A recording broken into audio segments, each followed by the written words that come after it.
perancangan takaful lah.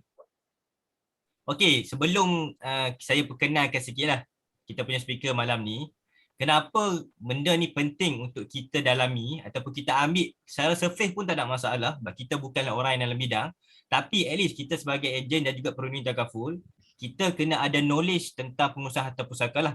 Sebab kita tak akan lari daripada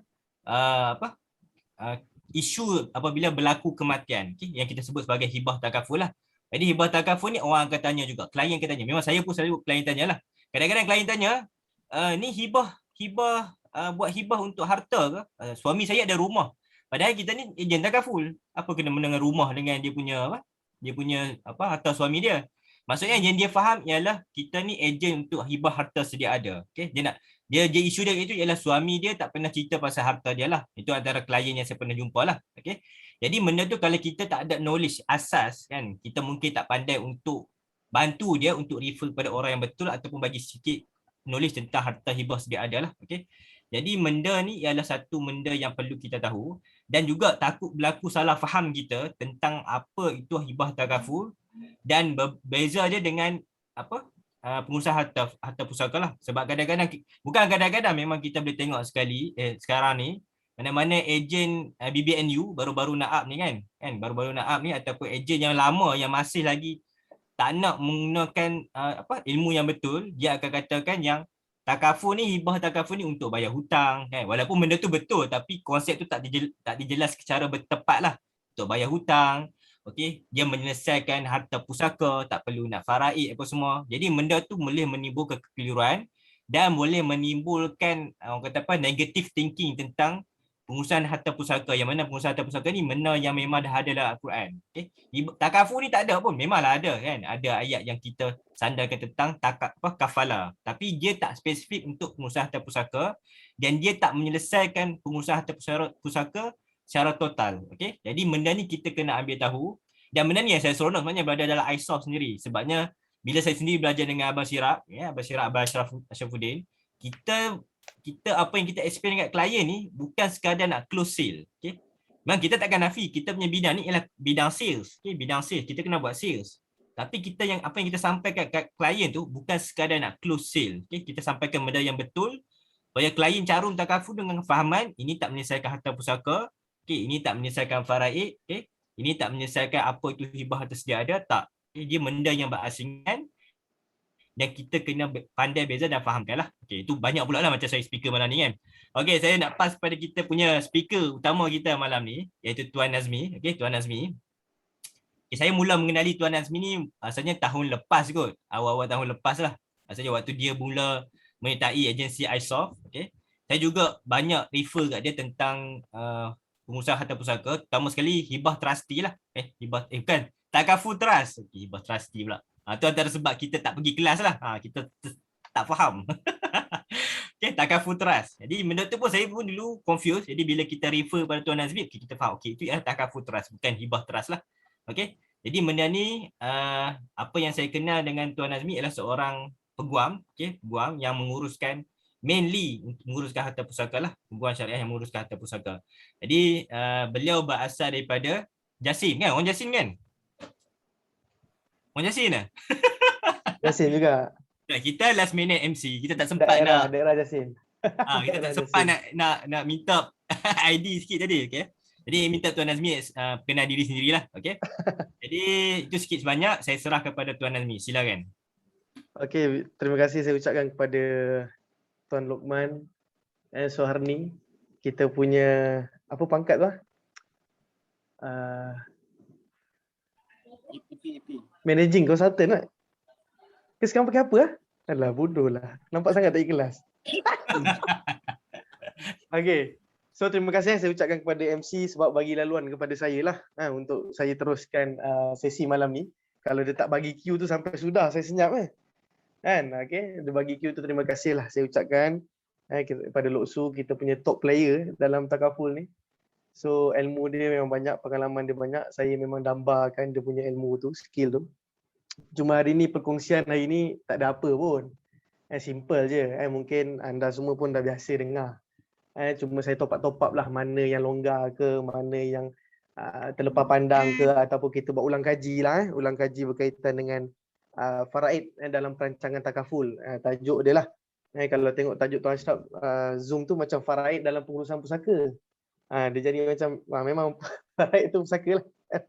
Tapi kita nak masukkan faraid dalam perancangan takaful sebab di luar sana player-player yang kebiasaannya yang biasalah, yang biasa memang akan kata pasal takaful hibah. So untuk kita berjaya dalam industri ni, kita kena pertama sekali ambil keberkatan faraid itulah sendiri, sebab dia akan melibatkan proses selepas mati. Sebab apa takaful ni tak lari daripada faraid? Sebab hartanya tu atau manfaatnya itu wujud selepas kematian. Selepas kematian. So dia nak tak nak memang akan bertemu dengan faraid. Dia tak berpisah pun sebenarnya. Melainkan kalau hibah tersebut adalah hibah yang telah dimulakan sekarang, dibuat sekarang dan sah serta-merta. Seperti mana hibah harta lah. Hibah harta mutlak 14A. Itu memang tak ada kena-mengena dengan faraid sebenarnya. Tak ada kena-mengena lah. Tak bertemu langsung. Sebab dah selesai dah masa hidup. Tapi kita ni, takaful kita ni, disebabkan dia adalah salah satu bentuk hibah bersyarat di mana mesti mati. Orang yang dilindungi itu mesti mati, baru wujudnya hibah tu. Baru wujudnya manfaat tu. Kalau manfaat tu berkaitan dengan hibah, berkaitan dengan kematian lah. Kalau lumpuh kekal ke Elon Hospital tu lain lah kan. Tu kita tak bincangkan sangat. So untuk kita unik, kita jadi unik dan lain daripada yang lain di luar sana, kita kena bawa benda ni. So saya selalu sharekan kepada saya punya anak tim sebelum ni dalam tim My Pusaka, Tuan Ashraf pun saya ada sharekan. Ini teknik closing yang biasa saya akan guna. Kalau kita belajar cancellation of debt, income replacement, creation, asset creation, apa lagi? Apa kita panggil sales idea. Okey, hari ni saya boleh present semua dalam satu presentation. Memang dia akan kopakkan semua benda. Sebab kita tak akan spesifikkan salah satu benda. Kalau tengok nota yang saya dah bagi, Kak Aliza dah dapat tak? Rasa Tuan Ashraf dah forward kat dia. Bagi siapa yang luar daripada ISO mungkin belum dapat nota tu, boleh bagi nota tu. Mungkin saya tak boleh kupas panjang sebab Tuan Ashraf kata 40 ke 45 minit. Saya ajar benda ni biasa 2 jam. 2 jam teknik closing ni sebab nak bagi mantap sikit dia punya ni. So benda ni nak tak nak kita kena mahirkan sebenarnya. Sebab tak lari. Macam Lok Su kata tadi, dia macam tak berapa sangat, tapi sebenarnya kita kena into this. Sebab kita punya advisory tu akan lebih mapan, jitu dan bergaya. Tu penting, bergaya tu. Okey, bismillah. Kita tengok nota kita ni sepintas lalu sebelum saya buat live punya presentation. Sekejap boleh saya share screen ke Tuan Ashraf? Boleh, saya dah allow dah. Alright.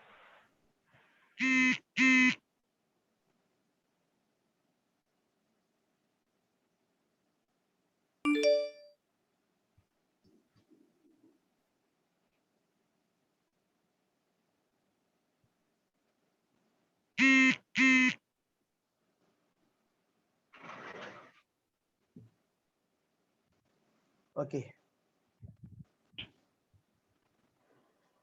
So faraid dalam perancangan takaful tadi Lok Su suruh saya perkenalkan diri. So saya Nazmi Kamis, seorang peguam syar'i, certified dekat Tauliah di Melaka dan juga wilayah Persekutuan. Dua negeri itu saja. So wilayah Persekutuan ni Kuala Lumpur, Labuan dan juga Putrajaya. Saya boleh appear to the court lah.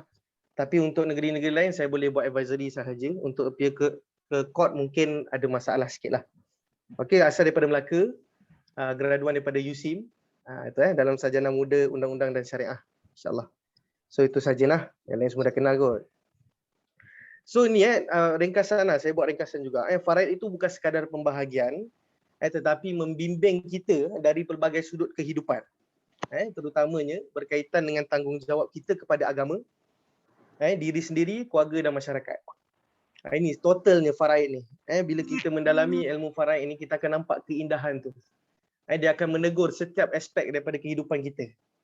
Dari segi puasanya, dari segi hutangnya, dari segi ibadat kita, mungkin dari segi munakahat kita, mungkin dari segi perniagaan kita, dari segi macam-macam lagi, silaturahim dan sebagainya. Itu faraid. Bila kita lihat, so takaful ni adalah apart from faraid tu sendiri. daripada benda-benda kecil bila kita nak seimbang berkaitan dengan faraid lah. Tetapi kalau kita tengok secara detail definisi ilmu faraid tu, dia adalah ilmu berkaitan dengan pembahagian harta pusaka lah kepada setiap waris yang berhak mengikut lunas syarak dan undang-undang. Maksudnya hukum yang terlibat bukan hanya berdasarkan surah An-Nisa ayat 12, ayat 11, ayat 12, ayat 176, An-Nisa ayat 7. Bukan itu saja, dia akan melihat kepada keseluruhan. Bila kita membincangkan berkaitan dengan pengurusan pusaka dan juga undang-undang ni berkaitan dengan mungkin Islamic Financial Services Act yang di mana dulunya Akta Takaful kot nama sebelum ni. Terlibat juga bila kita tengok undang-undang, adanya undang-undang probate, adanya undang-undang pembahagian harta pusaka kecil, ada juga Akta Perbadanan Amanah Raya dan sebagainya kat situ. Bila kita kupaskan berkaitan dengan ilmu faraid itu sendiri so kita akan melihat ilmu tu masuk keseluruhan tu. Bukan sekadar pembahagian tetapi dengan pengurusan-pengurusannya sekali. Itu nak kita kena tahu. Okey. So untuk kita mendalami pewarisan ni, untuk kita bawa lagi laju takaful kita ni, kita kena tahu asas pewarisan harta. Asas pewarisan harta iaitu berkaitan dengan faraid itu sendirilah. Bagaimana faraid itu boleh tertegak, bagaimana faraid itu boleh terlaksana, bagaimana faraid itu boleh kita panggil jadi asbab untuk kita mewarisi sesuatu tu dan sebagainya. So ni secara ringkas So rukun pewarisan ni dia ada 3. Yang pertama dia ada pewaris, yang kedua dia mesti ada waris, dan yang ketiga harta pusaka tu yang ditinggalkan. Pewaris ni adalah orang yang memiliki harta. Waris adalah orang yang bakal ataupun yang sedang mewarisi harta tu lah. Pewaris ni yang akan matilah senang cerita. Harta pusaka ni harta yang hanya diiktiraf sebagai pusaka. Kalau harta yang bukan pusaka tak dikategorikan lah. Contoh harta yang telah dihibahkan, hibah takaful, harta amanah, khairat kematian, pencen, sumbangan semasa ziarah kematian, pampasan majikan, pampasan macam contoh pencen ilat pencen ilat pekeso, itu semua bukan pusaka. Kalau dia ada terdiri daripada harta yang bukan pusaka, so tak boleh berlaku pewarisan. Tak ada pusaka yang nak diuruskan ataupun nak diwarisi. Okey? Kat situ kita kena tengok. Yang kedua sebab, ataupun dalam bahasa Arabnya ada juga cakap asbab. Asbab kita cakap asbab kan. Sebab untuk pewarisan ni dia ada 3 saja. Dia ada 3 saja. Yang pertama adalah menerusi perkahwinan. Perkahwinan yang sah dari segi sudut syarak lah. Kalau nikah di luar tak ada dapat pengesahan lagi, perlu sahkan dahulu baru boleh dia mewarisi. Perkahwinan kita perlu tahu rukun nikah dan sebagainya, saya tak nak kupas panjang. Yang kedua nasab keturunan. Nasab keturunan ni maksudnya senang cerita darah tu darah yang sama. Darah yang sama. Dengan ini dia menafikan anak susuan, dia menafikan anak tiri, dia menafikan anak angkat. Kena tahu kat situ. Kalau anak derhaka, tu tak ada kena-mengena. Tak ada kena-mengena.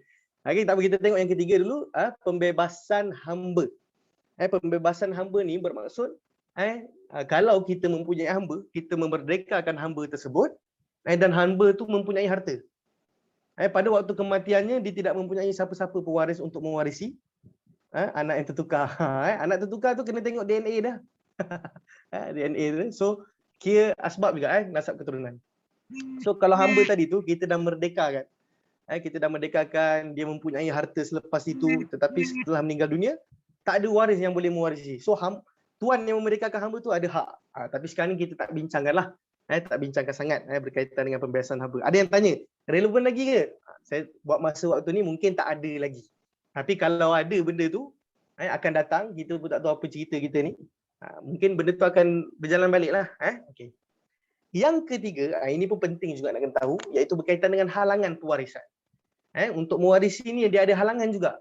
Yang pertama, pembunuhan. Maksudnya waris tadi tu membunuh pewaris. Waris membunuh pewaris. Tak semestinya anak bunuh bapa. Mungkin bapa bunuh anak pun boleh berlaku halangan kat situ. Pembunuhan ni dalam mazhab Syafi'i, tak silap saya, pembunuhan ini boleh berlaku sengaja dan juga tidak sengaja. Boleh menjadi halangan juga. Okey?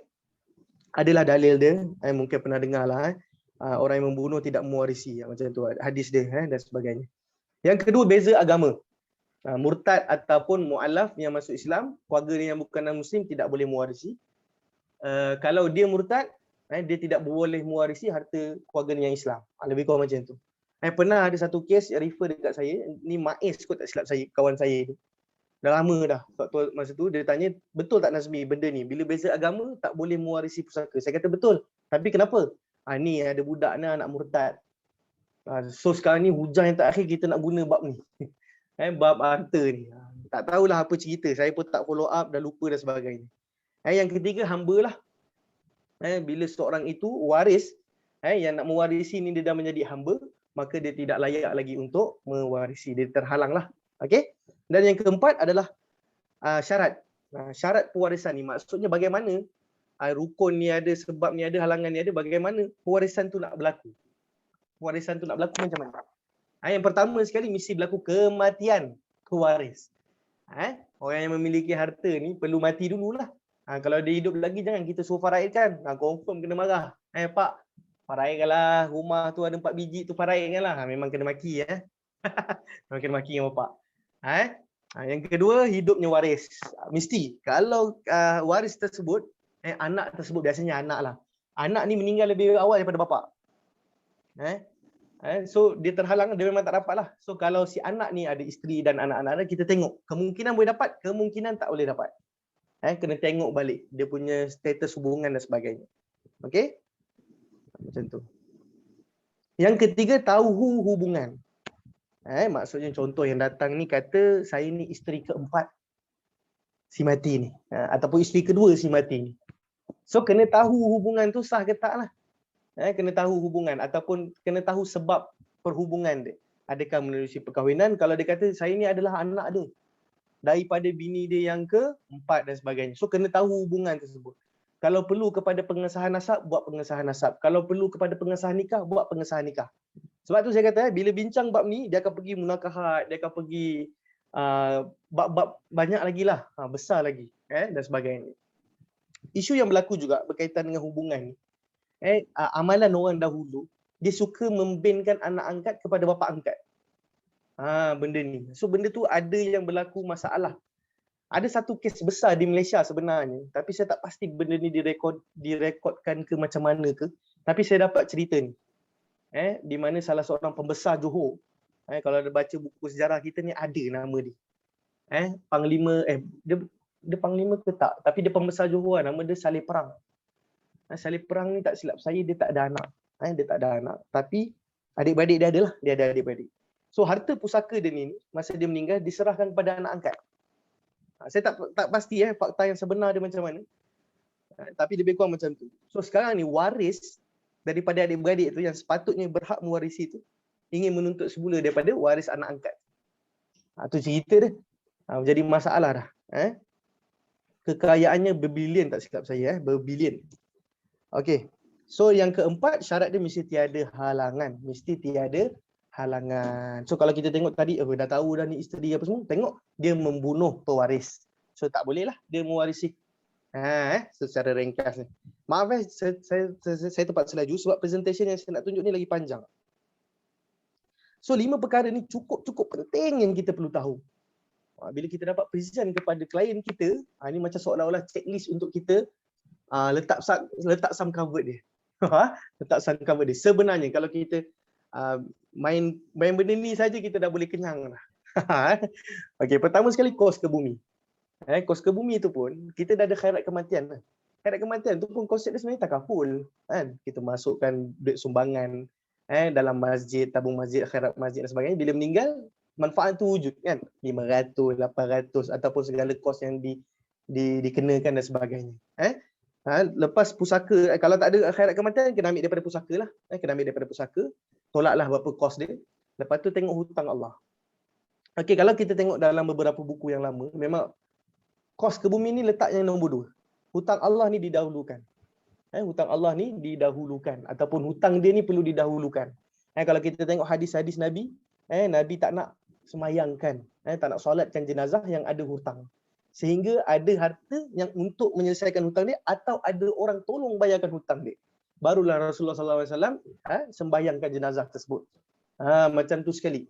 Tapi kita ni sekarang ni, kalau kita nak tunggu hutang selesai, saya rasa mereput. Mereput mayat tu. Macam tu.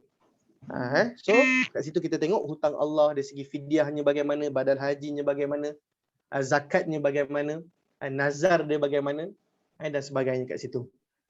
Yang ketiga, hutang manusia, sama ada secara dokumen, ada dokumen lah, ataupun secara lisan ataupun secara verbal, kena buat checklist kat situ. Kita ada pinjam kawan tak, ada hutang dengan kawan ke tak, ada hutang dengan saudara mara ke tak, berapa ribu, dah ada duit ke tak, sekarang bayar macam mana, ada sebagainya. Sebab kalau kita buat search idea untuk debt cancellation, bukan untuk rumah saja, bukan untuk kereta saja. Luas hutang ni, kita boleh buka satu-satu dekat situ. Okey. Yang keempat, harta sepencarian. Harta sepencarian, dekat situ tengoklah, kalau pasangan nak tuntut harta sepencarian, perlu didahulukan dahulu. Perlu didahulukan. Didahulukan dahulu. Perlu didahulukan. Dekat situ. Kena tengok, perlu buat tuntutan di mahkamah ataupun membuat perbincangan bersama waris lah. Okey. Yang kelima, sebab saya kata lima lah. Yang kelima, wasiat 1/3 kepada bukan waris. Okey. Kepada bukan waris. So kalau arwah ni ada meninggalkan wasiat kepada nak sedekahkan ke jalan Allah, wakafkan ke jalan Allah, dia nak tengok ada sedekah kat situ, ada wasiatnya di situ, ada wakafnya di situ, so laksanakan, wajib laksanakan. So kat sini pun sebenarnya boleh buat search idea. Kalau kita tengok iZelect kita tu kan, iZelect kita tu reason of recommendation kan. Kalau kita tengok betul-betul sebenarnya banyak lagi tu, bawah-bawah tu. Ada lebih kurang untuk ni jugalah. Cuma kita ni dah biasa diajar untuk buat hibah ke mungkin kan. Kita dah biasa untuk iZelect tu memang kita isi atas lah nak cepat. Tapi untuk search idea tu, kalau saya ada satu klien takaful saya, dia pun ejen takaful, AIA, Hong Leong tak silap saya. So dia ambil polisi dengan saya 200,000. 100,000 dia jadikan dalam bentuk hibah. Lepas tu 100,000 lagi dia buat amanah trust. 100,000 tu untuk sedekah, untuk dia punya ibadah haji, untuk dia punya korban, dan juga selebihnya tu untuk wakaf ke Majlis Agama Islam. Seronok 100,000. 100,000 lagi tu dia bagi kepada mak ayah dia. Bagi kepada mak ayah dia lah. 100%. 50-50 lah. Lepas tu ada balance, barulah bagi kepada waris mengikut kadar faraid ataupun mengikut pembahagian yang dipersetujui dan sebagainya. Okay, Man tadi saya tanya apa? Sekejap, macam mana saya nak tengok ni kat sini. More chat. Saya ingat terus. Harta sepencarian selepas settle 3 atas tu kan. Betul. Okey, benda ni adalah turutan yang wajib diikut. Turutan yang wajib diikut. Cuma harta sepencarian ni bila bertemu dengan harta hibah, dia ada konflik sikit. Dia ada konflik sikit. Benda ni saya kalau nak kupas panjang tapi saya kata benda tu ada konflik sikit lah. Kalau hibah, kalau ikutkan hibah ni bukan pusaka. Tapi kalau harta yang dihibahkan tu adalah harta sepencarian, tu kena hati-hati sikit. Dalam buku yang saya beli seminar hibah tu, dia ada kupas sikit bab tu. Okey, itu saja lah. Kita tengok dulu seterusnya. Faraid dalam perancangan takaful. Yang ni yang saya kata nak ringkaskan lah. Nak ringkaskan apa yang kita boleh sentuh untuk takaful. Kita bawa takaful ni masukkan dalam perancangan pewarisan. Sebab banyak kes pusaka yang saya jumpa yang bermasalah ataupun yang tak bermasalah pun, benda-benda ni, poin-poin ni yang tak ada. Ada kelompongan kat situ. So kita sebagai perunding takaful agak sayang kalau kita tak ceritakan bab ni. Pertama sekali hutang dilangsaikan. Ini yang tujuan yang kita nak. Menyenaraikan hutang kita sama ada kepada Allah dan maupun manusia. So bila kita buat benda ni, kita senaraikan. Dia dah bayar, mungkin dah bayar. Tengah ganti memang tengah ganti dan sebagainya. Tetapi ada tak backup plan dia? Backup plan. Sebab saya ada jumpa satu kes arwah meninggalkan valve fire yang tak ada auto live dan ada hutang, masih ada hutang 90,000. 90,000. So benda tu sayanglah kan kalau nak dilunaskan bayar kes bodoh macam tu. Boleh tapi mungkin makan masa. kalaulah adanya si mati ni meninggal dunia, meninggalkan duit pusaka kat situ, so at least rumah kereta tersebut dah habis bayar dan mungkin boleh dibincangkan bagaimana untuk nak diwarisi. Sama juga kan kalau kita nak tengok harta ni, kalau kita nak hibahkan, tapi itulah bila bincang bab hutang ni bermasalah sikit kalau kita kata nak gunakan konsep hibah.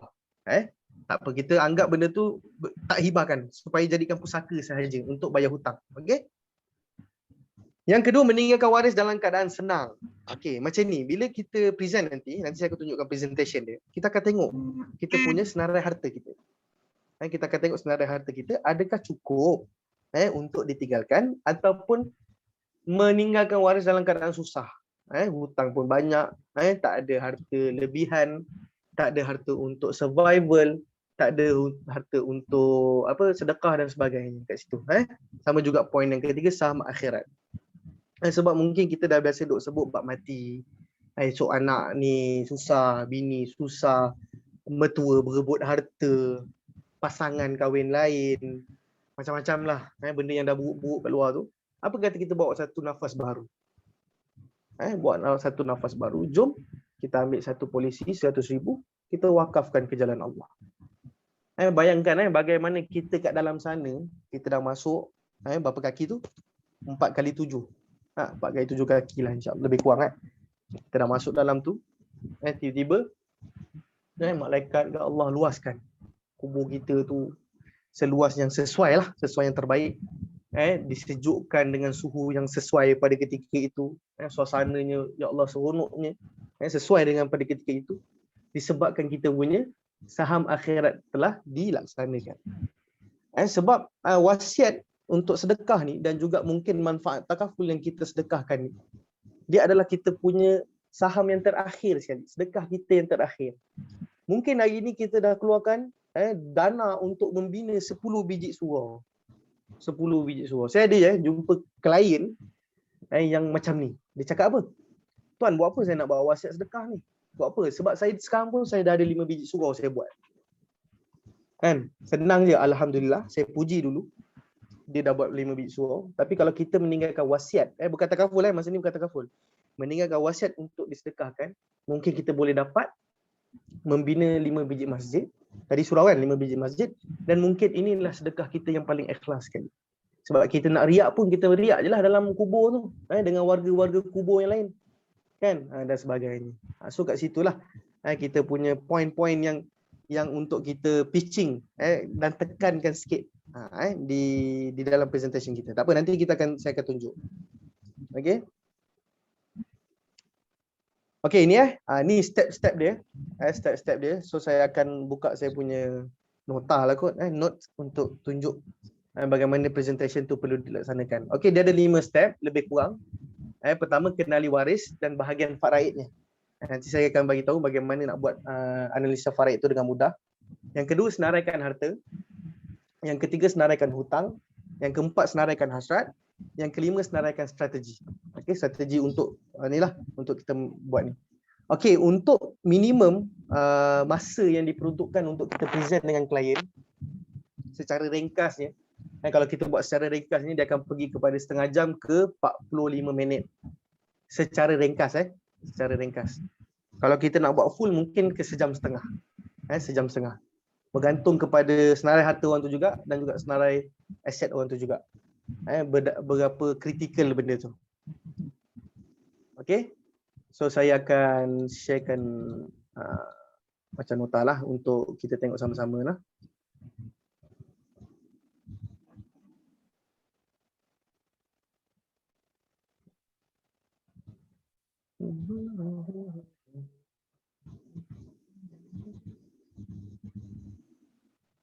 Okay, nampak tak?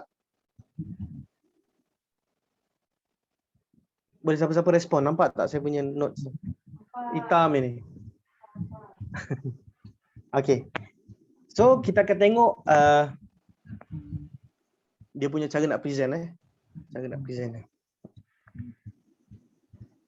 Saya cukup. Okay. Bismillah. So pertama sekali kita akan ambil butiran dia lah. Itu pertama sekali. Kita letaklah nama dia Aiman. Kalau boleh cantik tulisan tu lagi baik lah. Saya tak boleh advance macam tu sangat sebab tulisan saya buruk. Bukan saya tak boleh nak advance sangat. Nak tunjuk contoh tu tak boleh sebab tulisan saya buruk. So kalau dapat tulisan cantik tu lebih baguslah untuk dia tonton. Sebab kita tak tahu tau. Klien kita ni dia auditory ke, dia visual learner ke ataupun dia kinesthetic. Dalam kalau kita belajar bahasa untuk mengenali klien ni dia ada 3 pola fikir dia yang paling kita panggil apa? Yang paling dominan lah. Visual, audio dengan kinesthetic. Kalau kita dapat tahu cara nak baca dia, mudahlah untuk kita punya presentation. Sama ada kurangkan tulisan, banyakkan bentuk-bentuk, banyakkan gambar ataupun macam mana. Menggunakan emosi dan sebagainya. Okey? So letaklah nama dia apa semua kan. Okay, yang pertama sekali buat analisa faraid dia. Kadang orang cakap, tuan takkan nak kena ambil degree syariah ke, nak belajar faraid 14 minggu ke, ataupun nak pergi kelas-kelas faraid baru boleh buat. Okey. Macam ni kita ada satu kaedah ataupun satu alternatif untuk kita menggunakan, untuk kita buat analisa faraid ni secara mudah. Iaitu menggunakan kalkulator faraid daripada JKSM ataupun kalkulator faraid daripada USM. Okay. Yang lain-lain ada aplikasi daripada As-Salihin, Trusty, faraid tapi berbayar sikit, berapa sen lah, tu berapa ringgit dah, saya pun tak ingat. Ada bayaran kat situ, boleh guna juga. Dan juga ada juga kalkulator faraid yang lain, tetapi kebanyakannya daripada Indonesia. So bila daripada Indonesia ni keputusannya tu agak berbeza sikit sebab dia tak ada Baitul Mal dan pengiraan dia tu akan agak berbeza sikit. So kalau rasa nak mahir belajar ilmu faraid ni, ringkas je, faraid ni tak susah pun, ataupun mahirkan gunakan kalkulator faraid tu. Okey. So saya bagi satu situasi Aiman ni dia ada isteri. Siapa yang dah belajar faraid dengan saya ataupun dengan guru-guru lain biasa guna petak ni sebagai lelaki, isteri bulat. Contoh dia ada seorang ibu, dia ada anak lelaki 3 orang, ada anak perempuan 4 orang. Contohlah tu Ustaz Aizat dia dah sharekan tu kalkulator faraid tu, boleh guna kat situ. So memang ini kaedah kalau boleh dapat, walaupun bukan esok kita amalkan benda ni, tapi kalau kita dapat present benda ni memang kita akan kupas satu-satu dia punya aset. Memang seronok sangat. Cuma kalau biasa saya buat benda ni, saya akan pitching dulu untuk yang dokumen harta pusaka tu. Dokumen hibah ke wasiat dulu. Lepas tu baru kita pergi ke arah takaful dia. Tapi memang 2 dalam 1 lah kita pergi. Okay? So bila suami meninggal dunia memang kita akan buat analisa faraid dia. So isteri akan dapat 1/8, lebih kurang 12.5%. Ibu akan dapat 1/6 sebab si mati meninggal dunia meninggalkan keturunan, lebih kurang 16.67%. Okey. Ke saya guna Luqman lah, boleh tak? Saya guna contoh Luqman. Boleh Aman? Pakai kau punya analisa faraid. Boleh. Kalau tak nanti tak feel lah. Nanti boleh free lah kiranya ni. Free mana kau jangan minta bayaran pula nak suruh buat analisa faraid ni. Okey, sat. Padam sat.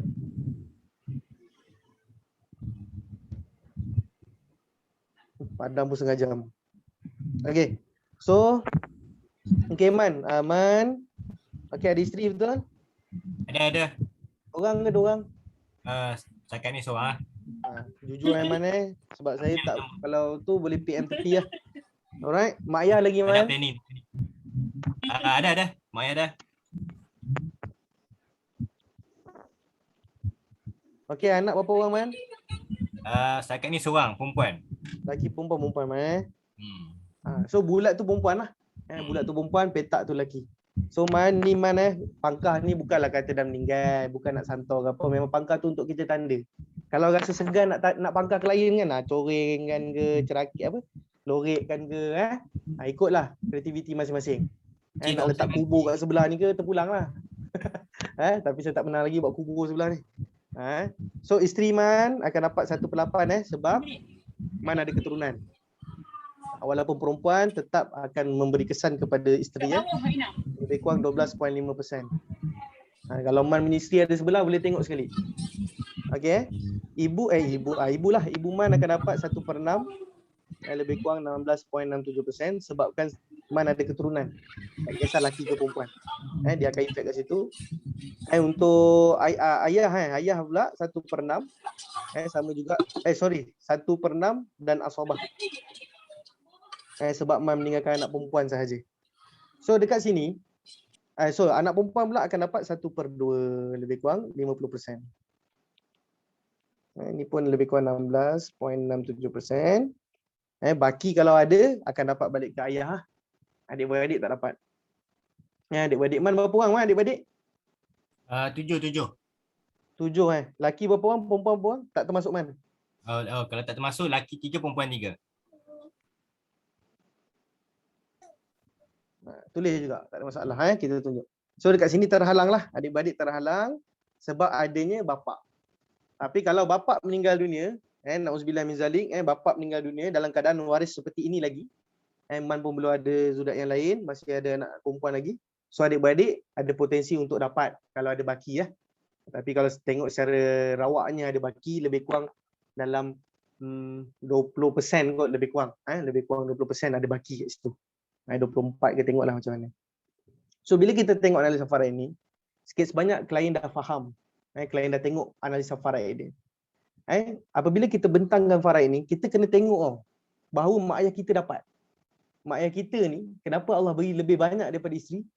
Sebab kita datang daripada mereka.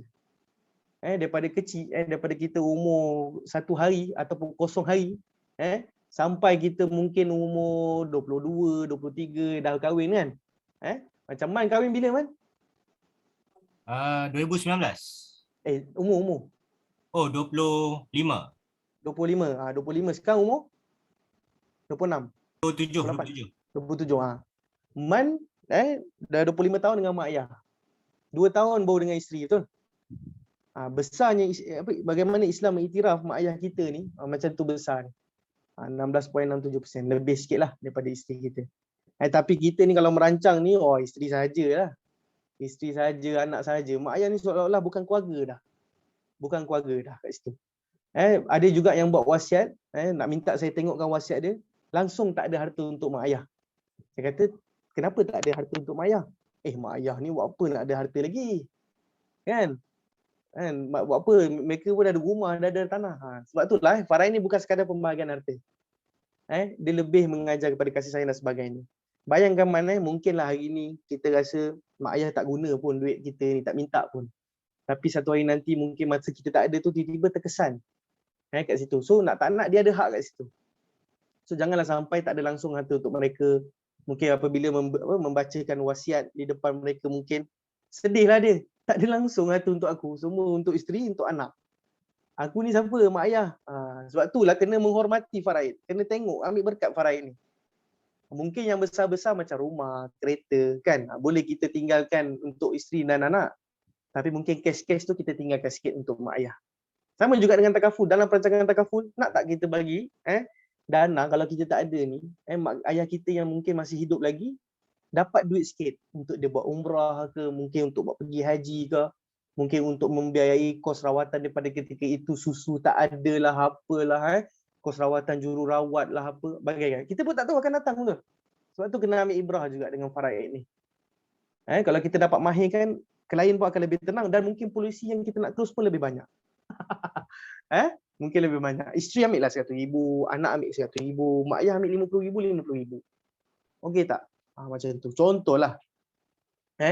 So hibahkan kepada mereka semua kalau rasa nak bagi. Sebab hibah ni kalau kita nak tahu, konsepnya adalah sama rata. Nak bagi sama rata kepada keluarga kita. Bukan hibah ni nak lagi pada faraid. Bukan. Bukan itulah, bukan itu tujuan utama dia. Hibah ni kalau ikutkan, kita nak bagi mak ayah sikit, mana ada duit ni, bagi. Yang mana pusaka-pusaka lah. Macam tu lah. So bila kita dah buat analisa faraid, dia ada kaedah dia tau nak menyentuh satu-satu ni. Tapi saya tak adalah nak kongsikan panjang kat sini. Nanti siapa yang rasa nak guna kaedah ni, kita boleh talaki. Talaki lutut ke lutut untuk guna satu-satu ayat yang lebih menyentuh. Kat sini pun dah boleh nangis-nangis lah. Dah boleh nangis-nangis dah kat sini. Kalau kita mata bertemu mata Man, hari ni kita bagi nafkah kat mak ayah kita berapa Man? Man bagi berapa Man? Kalau boleh kongsilah, kalau rasa cakap rasa.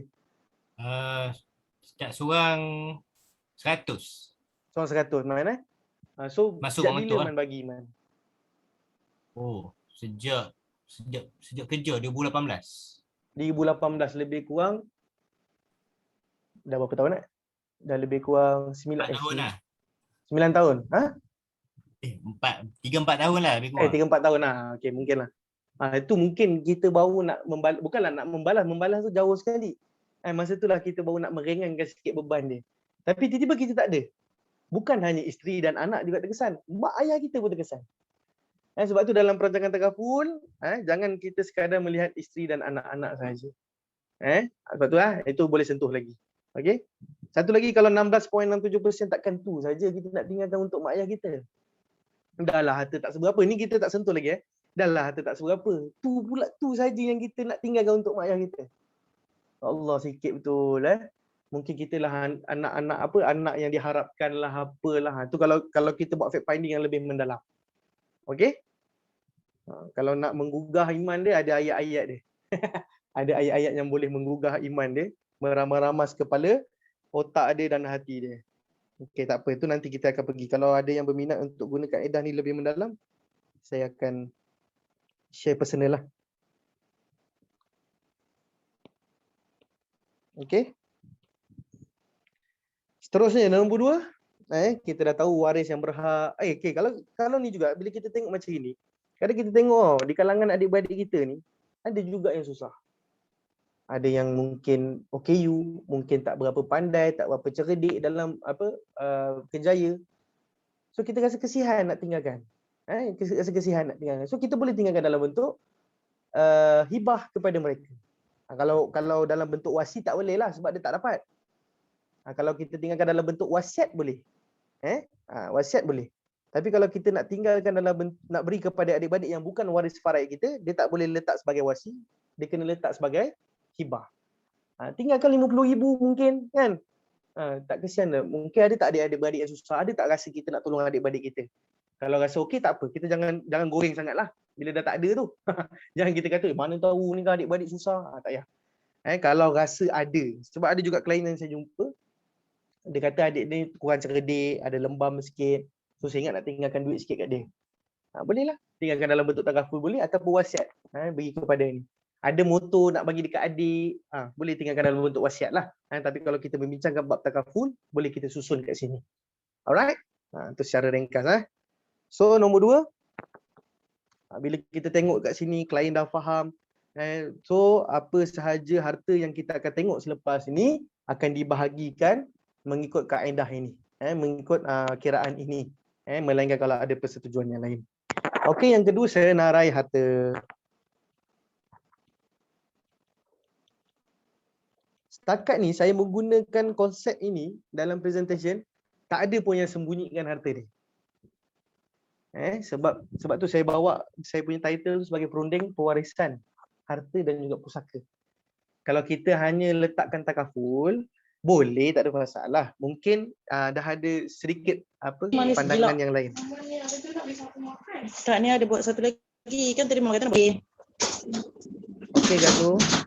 Tak tanya soalan kah? Abang makan sikit je. Abang makan lah. sikit je. So kita teruskan senarai harta yang kedua. Saya minta izin kalau terpanjang sikit Minta.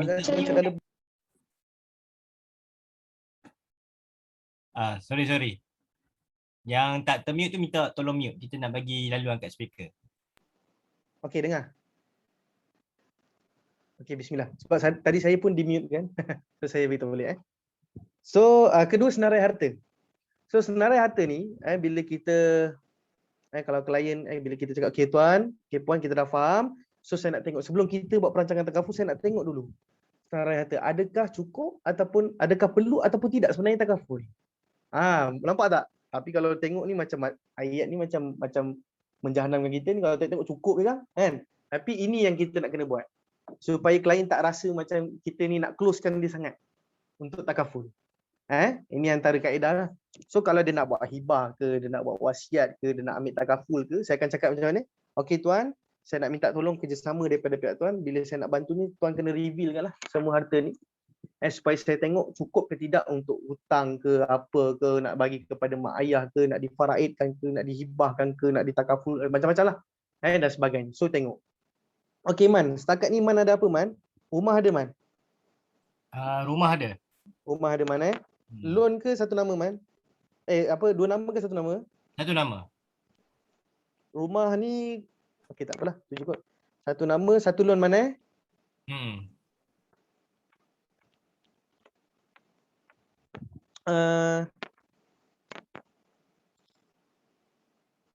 Okey, loan penuh MRTT ada MRTT ada. MRTT ada. Yakin lah. Yakin. Sebab mostly klien memang tak yakin. Apa benda tu tuan? Oh sudah. Sebab saya dapat makluman saya dapat makluman walaupun klien ni LPPSA pinjaman daripada government. Tak nak, Mama dah sudah. Tak nak. Tetapi Tampaklah kan. tetapi dia punya MRTT tu tak penuh. MRTT dia tak penuh. So kena check balik dengan klien. So kalau kat sini pun sebenarnya boleh going lah. Kalau tak cukup, saya ni pernah ada sakit, takaful yang MRTT ni tak dapat penuh. Ataupun tak ada. Sebab saya ada jumpa satu klien dah sakit, rumah berapa ratus ribu saya pernah refer kat Tuan Ashraf. Sampaikan kalau 10 unit TSE tu tak lepas. Tak lepas. Tapi sebabkan kes tu adalah ejen insurans takaful yang lain, so dia tak nak pass kes tu kat saya lah. Ada kes yang macam tu. Dia dah sakit, dia boleh beli rumah tapi dia tak ada MRTT yang cover. So kat sini pun boleh kita buat checklist dia. So kalau dua nama pun kita boleh tengok adakah benda itu sesuai, sebab MRTT kalau dua nama bila meninggal dunia hanya sebelah bahagian saja yang di-cover oleh takaful, bukan kedua-duanya.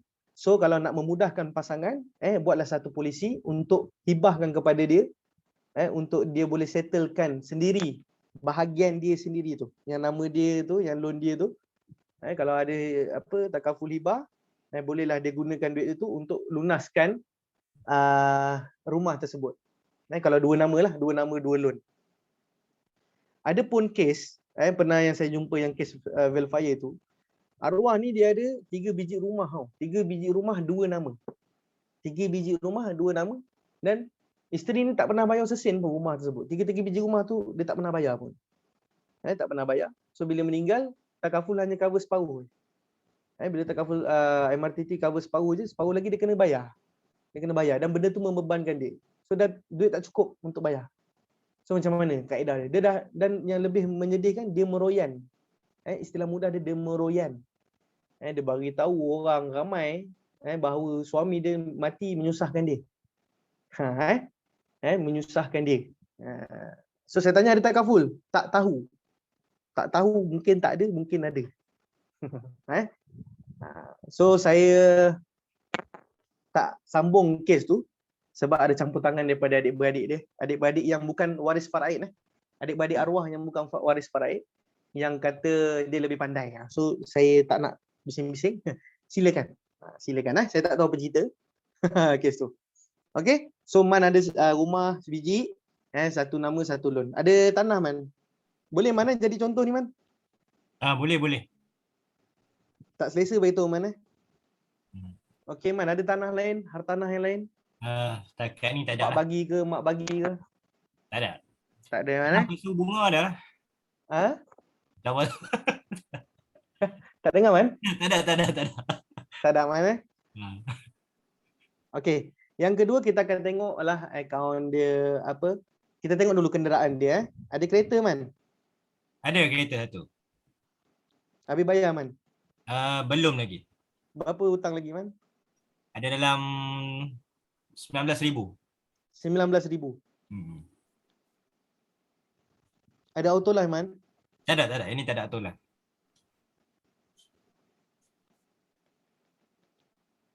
So kat sini antara poin yang kita boleh dapat. Mostly klien tidak ada auto life. Man okey gigi kot 19,000. Ada kereta-kereta yang besar-besar 90,000. Kan? Hutang kereta saja 90,000. So tu sebiji kereta, belum tengok yang lain lagi. So kadang-kadang nak buat auto life dia jadi tak tahulah macam mana prosedur auto life ni. Saya punya Viva pun tak ada auto life pun sebenarnya. So kena ada sedia backup point. So kita tengok dulu. Kalau kita nak kupas terus mungkin makan masa, so kita senaraikan dulu. Selain tu motor ada Man? Kereta lain ada Man? Satu je. Motor ada. Motor ada So motor ni dah habis bayar mana? Motor kita beli cash lah. Motor second je. Okay, motor ada. Okay. Yang keempat man, apalah tabung haji ada man? Wah, itulah masalahnya lama tak tengok. Ada Tak tengok. Ada Dah penama ada. tak man? itu tak check. Tak check Tak check. Memang tak tengok lah tabung haji tu. Sebab mak yang buat kot. Oh, mak masa dua nama lagi tu. Asalnya lah. Asalnya. Zaman-zaman dua nama lagi. So Asalnya boleh tu. check balik man, tabung haji ni man, dia salah satu instrumen yang bagus juga bila dia ada penama ni. Bila saya cakap man ni semua anggap macam diri sendiri juga Saya seolah macam bersama dengan klien So penama ni bagus sangat, very powerful. Sama juga konsep dia macam penamaan dalam takaful wasi dan juga hibah. Sebab dia tak perlukan surat kuasa bila ada penama. So kalau kita nak meninggalkan emergency fund, mungkin kita ada saving lebih kurang 1 million. Kita ada saving 1 million, macam Tuan Ashraf dia ada saving 1 million. So kalau dia nak tinggalkan dalam BSN, contoh dia nak tinggalkan dalam Maybank, so duit tu mungkin terbeku. So asingkan sikit dalam 500,000 masuk dalam tabung haji. Bukan kita nak kata return kat situ. Kita nak katakan kalau apa-apa berlaku, penama boleh keluarkan duit tu. Tak perlu surat kuasa. Okay, itu powernya penama. Dia sama macam nomination dalam takaful juga. Okay. Okay, berapa jumlah lagi tak tahu mana? Betul lah, tadi dah tak ingat So KWSP, ada mana KWSP? KWSP tu dah keluarkan habis tu. Asal tinggal lagi 1,200 je rasa. Okay, dah ada penama man? Nama pun tak ada. So 1,000-2,000 tu confirm tak ada nama. nak sedekah ke macam mana? Yang nak untuk negara je. Untuk negara So kena check balik. So KWSP ni pun salah satu instrumen yang bagus juga bila kita discuss bab apa pension ke apa kan, walaupun returnnya kecil dan sebagainya. Tapi benda tu bolehlah kita nak lihat sebagai satu instrumen pewarisan yang sesuai juga. So bila meninggal dunia, penamaan ni boleh digunakan seperti mana tabung haji dan juga takaful. Okey, mana? Yang keenam kan? Ada sebarang ASB Finance. SPF tak ada. Tak ada. Oh, tak ada. ASB Simpanan? Tak ada juga. Unit Trust ada man? Unit Trust ada. Unit Trust direct lah, simpan macam tu kan? PRS ke apa? Masuk direct je. PRS Bukan. PRS ke? Cash. Cash So kita sebagai perunding takaful, kita kena tahu juga instrumen ni bila kita nak present guna kaedah ni. Sebab kita akan melihat secara keseluruhan. So unit trust mungkin man ada dalam lebih kurang 1,000 ada man? Simpan-simpan dah 1,000 lah. Belum man? Lebih kurang. Lebih kurang Okay. Tulis je, tak ada masalah. Kalau dia kata nak bagi average pun, ambil je. Jangan kita kata detail, boleh detail lah, tak payah. At least kita tahu dia ada asset. Sebab nanti, kalau kita duk goreng benda yang tak sesuai untuk dia, kita akan jadi penat tau. Dalam kepala otak dia ni, dia dah ada 100,000 ni dekat unit trust. Kan? Dia mungkin dah buat 2 nama, macam Kak Liza, Tuan Ashraf semua dia dah biasa dengan unit trust. Dah buat 2 nama, apa lagi aku nak buat hibah? Apa benda hibah kan? Aku dah ada 100,000 lah. Kita tak tahu pun dia ada 100,000. Kan? Kita tak tahu pun dia ada 100,000. So kita duk cakap lah 100,000 bayar lagi. Dalam kepala otak dia ni aku dah bayar dah bulan-bulan unit trust ni. Sekarang pun dah ada 100,000. Lepas tu ada pula takaful yang 100,000 lagi. Ada produk yang macam tu kan. Unit trust 100,000. Takaful dia pun akan ada 100,000. So kat situ dah banyak. So bila kita gagal kat sini, fact finding kat sini, mungkin kita punya advisory tu nampak akan menjual. Untuk melakukan kita punya inilah sijil dan sebagainya. Okey man bagus man. Dah ada pelaburan dah lebih kurang 1,000. Bagus sangat-sangat. Jarang kita jumpa anak muda yang macam ni lah. So kalau boleh bagi tahu orang lain melabur juga. Macam tu. Bukan suami takaful so dia melabur juga. Kita cakap klien, kita puji dia, so dia buat juga, galakkan orang lain juga untuk buat. Itu adalah kaedah-kaedah dia. So selain tu man, SP tak ada, terus. Okey. Current account ada masuk ke? Current account tetap masuk man. Tapi dia pakai satu account kan, simpanan account nombor account dia lain kan. Jika current account tu memang untuk transaction business je lah. Kena duit tu masuk. Dan benda tu nombor account dia lain betul man? So nombor account lain kita kena senaraikan. So mungkin lepas ni kita dah masuk kepada simpanan lah. MBB pula. So saving account. So saving account ni dia akan senaraikan lah. Man, contoh lah, ni senaraikan cepat. Kita ada BSN. Jarang orang pakai BSN ni. Kita ada MBB. Kita ada Bank Islam. Ikutlah. Baru ni klien saya ada 4 akaun simpanan dia lebih kurang. Banyak lah. So tak pelik. Bank Islam dia ada RHB juga. RHB Islamic. Ada Hong Leong Bank dan sebagainya. So senaraikan. So boleh tak bagi tahu arrange, ada saving ni ada berapa? Kalau lebih kurang lah, ada lebih kurang 50k lah tuan. Contoh Man, ni kita skip terus. So kat sini kita dah ada fact finding tau. Fact finding yang lengkap sebenarnya untuk kita advise takaful dia. Advise takaful dia. So kita akan tengok. Okey, yang seterusnya. Yang ni belum menggugahkan lagi lah. Belum gugah lagi. Yang ketiga point yang ketiga. Saya cepatkan senarai hutang. Tulis dalam lawa depan klien. Perempuan biasalah tulis dalam lawa warna-warni, ambil marker tu, ambil pen tu, tukar warna. Terpulang. Dan satu lagi kaedah yang untuk present benda ni, mestilah saiz buku tu dalam bentuk A4. A4. Sekejap saya tunjukkan. Mana dah buku nota saya. Mestilah saiz A4 besar. Kalau janganlah beli drawing block yang betul-betul besar tu. Ambil yang saiz A4. Biar macam tu. Dan kalau boleh, benda tu biar dalam bentuk, saya suka kaedah tu dalam bentuk buku. Kalau kita ambil A4 yang selai-selai ni, dia tak ada psycho kat situ. Tak ada psycho. So bila saya buka benda tu, saya seolah-olah memang kita kerap jumpa klien. Kita kerap tengok, okey tuan, ni buku saya lah, ramai klien ni apa kan, duk borak lah macam mana pun. So kita tengok. Dan cara dia, lupa saya nak beritahu awal tadi, kita kena buka buku tu macam ni. Nampak tangan saya? Sebab saya tak nampak yang lain. Buka buku macam ni. Okey, buka buku macam ni, present sebelah kiri dulu. Sebelah kiri dulu present lah. Kalau kita buka buku tu, sebelah kiri kita present analisa faraid, senarai harta kat bawah. Okey, lepas tu senarai hutang belah atas. Belah sini. Belah ni. Senarai hutang. Lepas tu kita akan tengok senarai hasrat dia. Kat belakang. Okey. Dia akan jadi empatnya tu. 4 poin pertama ni dia akan pergi buka muka surat yang macam tu. Sebaiknya. Sebaiknya sebab presentation nombor 1 dengan nombor 4 ni, sampai nombor 4 ni, dia akan mungkin akan ulang benda yang sama dan mata kita pada ketika itu akan tengok kiri kanan tau. Untuk kita susunkan strategi yang nombor 5. Yang nombor 5. So kita akan tengok kat situ. Kalau kita buka dia macam seolah-olah yang bersih sebelah kanan je. Yang bersih sebelah kanan, yang sebelah kiri ni dah ada tulisan ke apa ke, ataupun dah tersantai sikit, kita tak guna. Kita guna start daripada sini. Dia akan jadi masalah. Kita akan buka pula ke belakang. So bila kita buka macam tu, kita akan nanti bila kita nak susun tu dia akan selak. So benda tu akan merimaskan klien. Apatah lagi kita guna A4 yang macam kepil-kepil kan. Kejap kita buka, kita letak tepi, ataupun kita lipat ke belakang, dah jadi tak cantik. Ini teknik lah untuk kita rasa mengamankan klien juga dan kita juga pada ketika itu. Sebab guna kaedah ni dia akan menervuskan kita juga. Kita akan memutuskan pada ketika itu juga keputusan yang orang kata lebih kurang sesuai. Okay? So senarai hutang, kita akan senaraikan lah. So kita mungkin akan salin balik. Sebab tu saya cakap tadi, akan salin balik. Dekat sini mungkin dia akan ada hutang yang dah ada.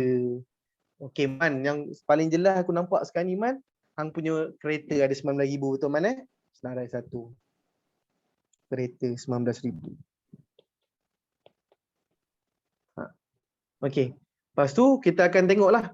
Kita akan tengok apa semua. So kalau boleh satu lagi sebelum sebabkan kita buat takaful, tambah sikit dekat senarai harta ni, dia punya income ataupun awal-awal kita dah buat fact finding untuk kerja dia dan income dia. Sebab kita tak akan sentuh income replacement sangat tau pada ketika ini.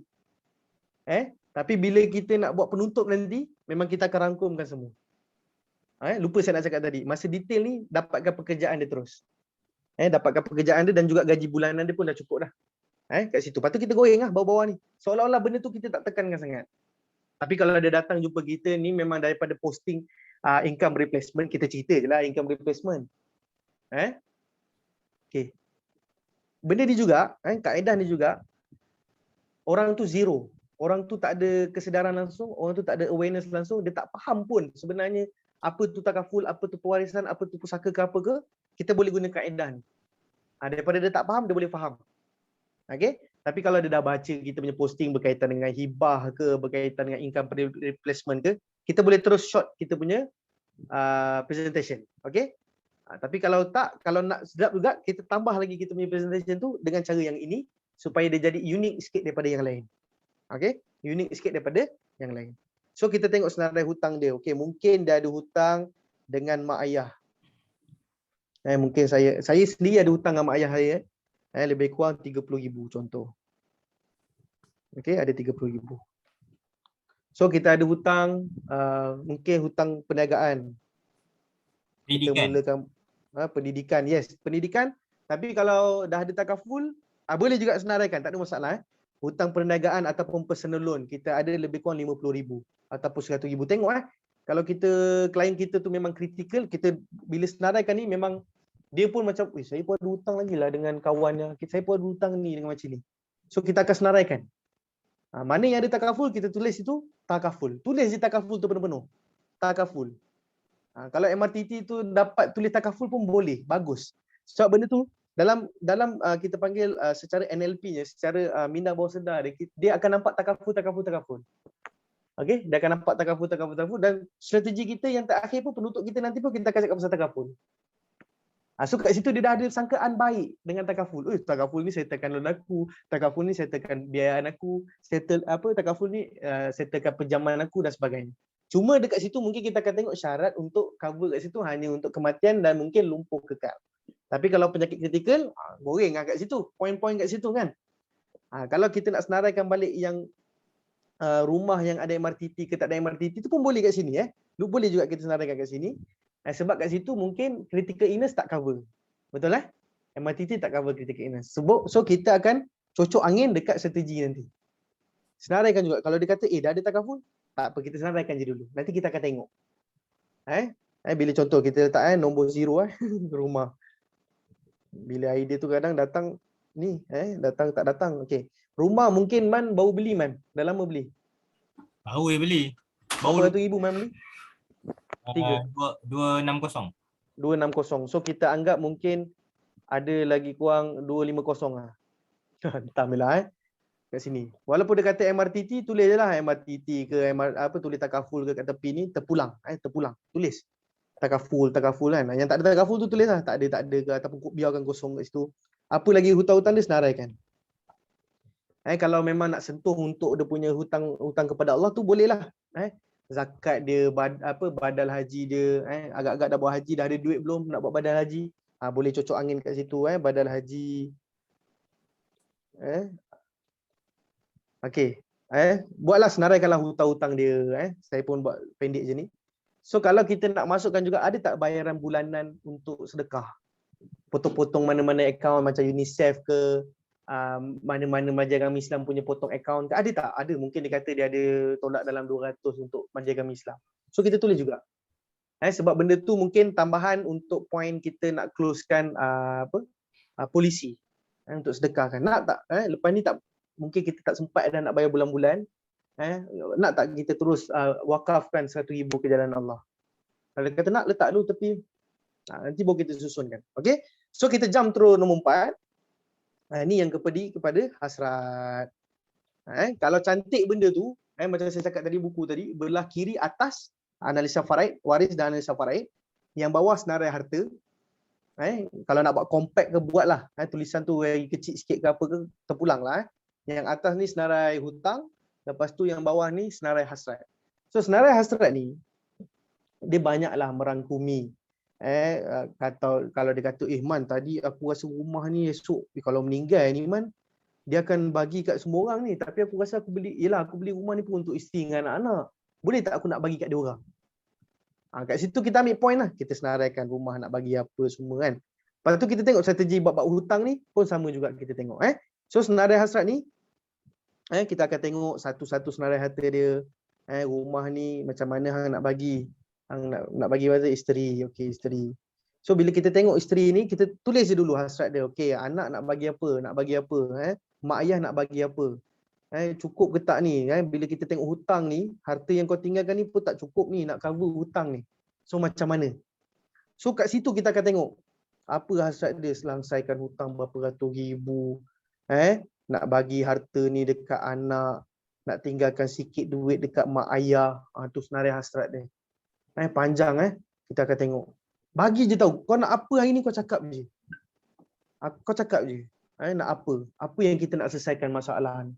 Kita tengok anak ni kecil lagi macam mana kalau dia ada duit ni, mak ayah ni ada duit. Kita ni ada duit. Tapi kalau kita tak ada, pelaksanaan duit tu tak tahu nak macam mana dia nak dapat. Kita akan tengok pula sudut tu. Duit ni terbeku, dia ni siapa pemegang amanah dia? Kalau kita nak pusing kat situ, siapa penjaga harta dia? Ada tak orang yang layak? Ataupun macam mana kalau ada macam Tuan Ashraf sendiri pernah jumpa kes, tak silap saya suami dia dah lumpuh. Isteri ni dia nak buat takaful trust, tak silap saya masa tu. Suami ni dah lumpuh, anak kecil-kecil lagi, mak ayah pun dah tak larat kot, macam tu lah lebih kurang. So kat situ kita tengok. Mungkin kita akan advise, macam Man pun dia dah buat takaful trust, so dia boleh advise kat situ. Dia dah nak jump into takaful trust, so boleh tengok, boleh tengok kat situ dan sebagainya. Kita tengok kat sini. Okey? Dan yang nombor 5 ni lah kita punya strategi. So strategi ni, okey, sekarang ni kita sama-sama selesaikan masalah. Kita selesaikan cerita kita ni. Kita selesaikan isu kita ni. Kita selesaikan, kita sama-sama kita fikirkan bagaimana kita nak mudahkan ahli waris kita. Mudah langsaikan hutang dan sebagainya. So kita akan tallykan semua benda ni. Masa ni lah kita nak susunkan dia punya hutang. Ini saya sentuh untuk takaful je lah. Kita nak tengok hutang dia. So hutang kau ni, jujur aku cakap lah. Kalau kau dah tak ada esok ni, tak ada orang mampu bayarkan hutang kau. Kita anggap tu je. So at least kau kena ada 100,000 ni Man. Hutang perniagaan kau tadi, hutang mak ayah 30,000, hutang kereta, at least lah kau kena ada 100,000. Segera kena ada. Bukan simpan tau. Segera kena ada 100,000 untuk bayar hutang. Dua, mungkin isteri tadi tu kita nak sediakan dana untuk kalau kita dah buat untuk gaji apa semua tu, dana untuk survive. Man berapa kita nak at least kena ada 10 tahun gaji. At least kita kira kat sini lebih kurang 300k. Ini kau kena ada. Okey, ni survival isteri dengan anak-anak. Okey. Lepas tu untuk mak ayah tadi ni, hadiah untuk mak ayah.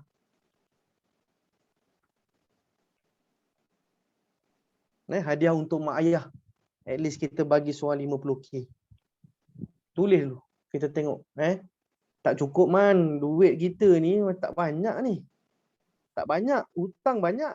Apa yang mak ayah kita dapat? Silap mewarisi hutang. So kita tinggalkan. Bila kita dah selesaikan hutang dia, bolehlah kita hadiah-hadiah. Kita cakaplah hadiah untuk mak. Kita buat satu polisi khas untuk mak ayah kita kalau kita tak ada lah. Tapi kalau mak ayah kita pergi dulu, boleh kita tukar nomination tu kepada adik-beradik kita yang lain. Ataupun bagi anak beranak kita balik pun tak ada masalah. Boleh tukar bila-bila. Tapi alhamdulillah rezeki kita meninggal lagi awal, mak ayah kita dapat seorang 50,000. Kalau dia tak nak pergi umrah, dia nak pergi Korea jumpa artis K-pop pun terpulang lah dekat dia. Kan?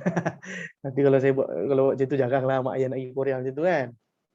Terpulang nak buat macam mana. Lepas tu nombor 4, kita buatlah debt cancellation kita dah buat. Okey, untuk dana untuk kita wakaf. Berapa kita ni pernah guru saya tanya, guru NLP saya, Nazmi hang ni nak berapa income? Dia tanya masa tu. Saya kata kalau dapat 5,000 sebulan okey lah. Nak buat bisnes kan, 5,000 sebulan okey lah.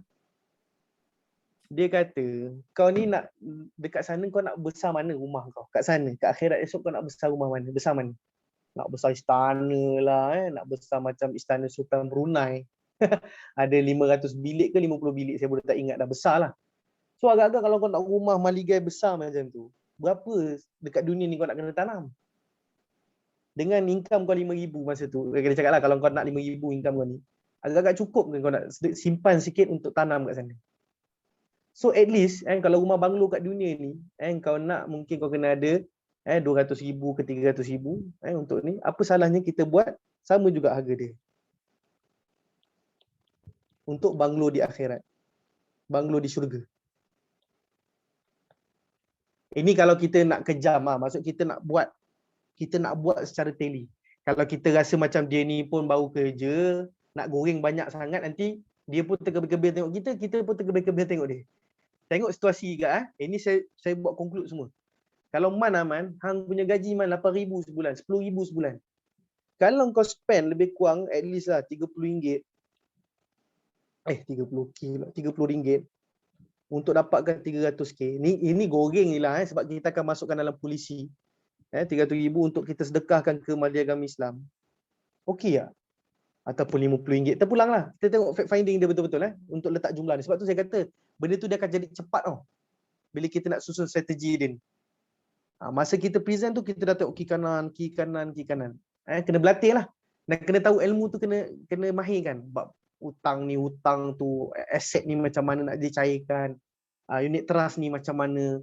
PRS ke tak PRS ke, beku ke tak beku ke, ada takaful ke tak cover unit trust ni, ASB loan, semua kena tengok. Okey. So tengok dana wakaf. Kalau kita jumpa memang jenis suka minat sedekah, kita boleh cocok angin kat sini pun terus boleh, tak ada masalah. Kalau dia tak ada mak ayah jangan kita goreng lagi. Ataupun boleh kita sedekahkan atas nama mak ayah. Terpulanglah. Kita tulis wasiat, kita tinggalkan dalam bentuk wasiat, nak sedekahkan ke jalan Allah. Tinggalkan dalam bentuk wasi. Bila waris baca wasiat daripada manfaat daripada takaful ni diwasiatkan. Disedekahkan ke jalan Allah atas nama mak ayah. Terpulang. Terpulang. Ikut kreativiti dan keadaan pada ketika itu. Okey. So apa lagi kita nak letak? Yang ini saya tak sentuh untuk strategi pelantikan wasi, wasiat, harta sepencarian tu saya tak sentuh. Kalau tu kita sentuh memang jenguh panjang. Ini antara lah. Saya ambil biasa sales idea ataupun satu lagi yang paling besar adalah asset creation. Estate ke asset salah. Sebab inilah sebenarnya sales idea yang biasanya perunding-perunding takaful di luar sana buat. Biasanya yang saya suka spesifikkan sebagai prudential lah. Sebab dunia style, ambil dulu medical card. Lepas tu mampu, baru ambil hibah. Hibah dia tu sebenarnya dia punya sales idea adalah asset creation. Besar dan period dia panjang. Period dia panjang maksudnya sampai umur 80 tahun ataupun 100 tahun. Tapi kalau yang biasa kita buat hibah tu adalah income replacement. Sebab tu sampai umur 60 je. Namun pun income replacement. Tapi kalau asas idea kita hibah itu berkaitan dengan asset creation, kita letak. Bayangkan Man, aku tengok ni harta kau ni bayar hutang tinggal 20,000 je. Kalau 20,000 kita nak faraidkan, Allahu Akbar, berapa sen ya seorang dapat?